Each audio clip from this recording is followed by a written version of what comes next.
So it took 13 minutes, and so we're going to take this first commercial break, and I appreciate you opening this for us because I think that you gave us some good information in reference to it.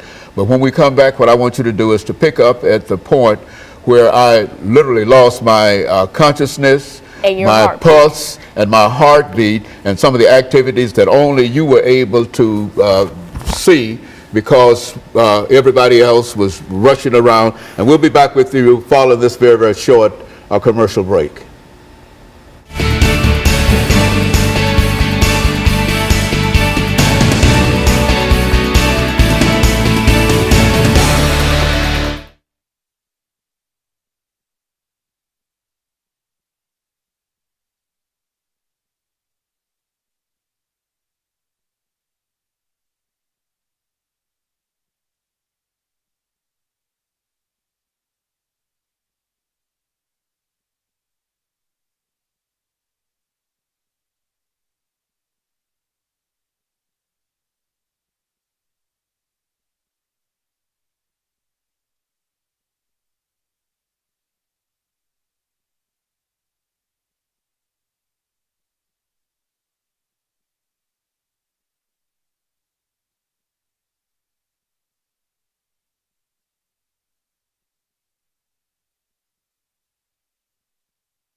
Welcome to the second segment of the show. Now, this show basically focuses on Dr. Haney's death and resurrection. Now, if you're just tuning in, we basically discussed us going into the hospital and basically him losing his consciousness, his pulse, and his heartbeat. Now, where we left off was one of the nurses stopping in the doorway and saying, "Oh my God." And that was basically when they picked my grandmother up off the bed and they placed you onto the bed. Now, after they placed you onto the bed, they put their hands together like this and they started doing chest compressions on you. While one was doing chest compressions, another put a little machine on your finger and hooked you up to a pulse machine. And while one was doing that, another was still doing chest compressions. And then while they were doing that, they were feeling your neck, your head, and all this other stuff. And it was so much commotion in the room because there were about 7 nurses. Seven nurses, me, my grandmother, and your dead body. And so being in a room with 9 people in a dead body is not very comforting, especially if it's your grandfather's dead body. So back where I left off. When the nurse stopped and said, "Oh my God," she had basically realized that you were dead. Well, in the process of dying. Basically like we all realized. So as they hooked you up to that machine, your pulse was a straight line. Like there was no pulse. You had no pulse. And then one lady felt your heartbeat. You had no heartbeat. You were basically a dead person because dead people don't have heartbeats.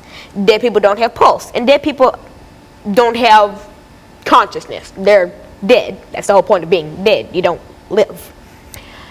And so after about 10 minutes of you still doing chest compressions, of them doing chest compressions on you, my grandmother weeping and screaming and crying, and me sitting there shaking you and begging you to wake up, I stepped outside of the room, and I got my iPhone out, and I texted my mother, and I said, "Mom, Papa just died." And after I texted her that, I texted my cousin saying, "Jordan, there's been a family death." And he had said, "Who died?" And I said, "Papa." After that, he didn't respond. And after about 2 minutes more, going into 12 minutes of them still beating on your heart, a nurse had reached for a cover to pull over your face to basically pronounce you dead. And she had it about to right here when you woke up, basically. And when you woke up, your pulse started turning from a line into zigzags, and you were moving, you moved your fingers, you blinked, you were looking up and down and everywhere, and then you started laughing. You were like, "What are y'all doing to me?" And I was like, "Oh, thank you, Lord, you brought my grandfather back." Now, what I want to ask you is, how did it feel in that moment when you were dead? Like, did it feel long? Did it hurt? What did you experience? What did you hear? What did you feel? What did you see?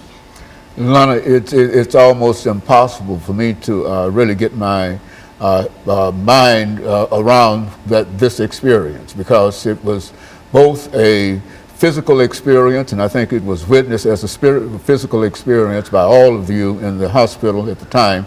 But as far as I was concerned, it was a period in which I had lost consciousness, and I was in a period of complete darkness for a long time. But at the same time, when I came to see the situation that I was in, it appeared that on the right-hand side, I was laying down on my back in front of the pearly gates. And on the right-hand side was Jesus Christ, and on my left was St. Peter.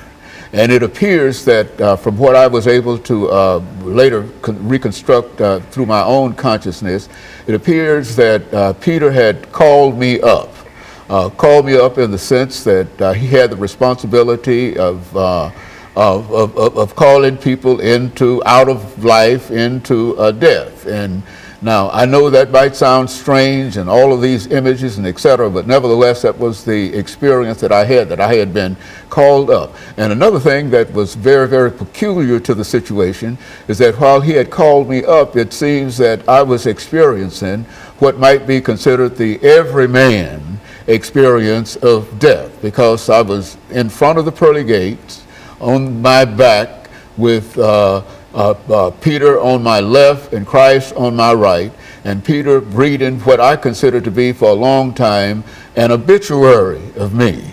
But later on, I was able to sort of filter it out, and I was able to come to the conclusion that that indeed was my page in the book of life. That is, that each person that dies has a page within the book of life, and that he literally read my page. As a matter of fact, I think, as the prophets say, he told me everything that I had ever done. And even now, I can graphically depict some of the things that happened in my earlier experiences growing up, and that Peter, in a real sense, had, when he came to the end of this page in my book of life, Christ responded, "Send him back." And of course, that's when Peter went into a real dissertation in terms of my efforts and why I ought not to. I'm sorry to kind of inject this, but when you mean dissertation, what do you mean? Like, what did his voice sound like? Was he mad or sad or agitated or just calm? Everything seemed to be very, very calm. The whole experience was that I didn't see either of the two, but I felt that there was Peter on my left and that Christ on my right, and that since I had been called up and Peter had read my page in the book of life, I was able to somehow understand that was sort of the usual experience. But what was unusual about it was, after that had been read, Christ declared